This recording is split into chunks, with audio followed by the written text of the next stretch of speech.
Avete presente quando Venezia trabocca letteralmente di turisti? Ecco, quella è solo la punta dell'iceberg.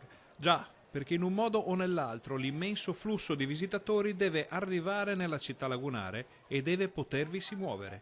Parliamo di 28 milioni di persone che ogni anno si vogliono abbeverare della grande bellezza del capoluogo veneto e fra poco arriveranno anche i nuovi ostelli di Mestre. Si apre quindi un doppio fronte sulla mobilità veneziana, che da una parte dovrà rivedere i collegamenti con la terraferma e dall'altra avrà bisogno di strutturare nuove proposte per il centro storico.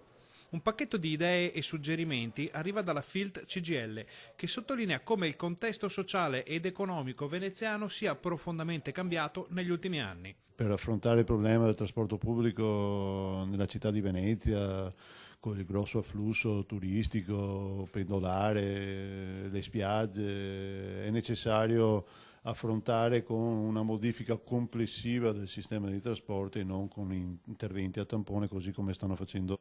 La situazione è critica anche nell'ottica di una necessaria distinzione fra chi arriva a Venezia per turismo e chi invece lavora e abita in città. Dal nostro punto di vista le due situazioni critiche sono quella relativa allo svilupparsi della residenza turistica nella città di Mestre, nell'Interland, che se non viene focalizzata e a questo si ha un sistema di trasporto diverso dal sistema di trasporto pubblico, è chiaro che anche in questo caso il traffico pendolare con il traffico turistico si somma.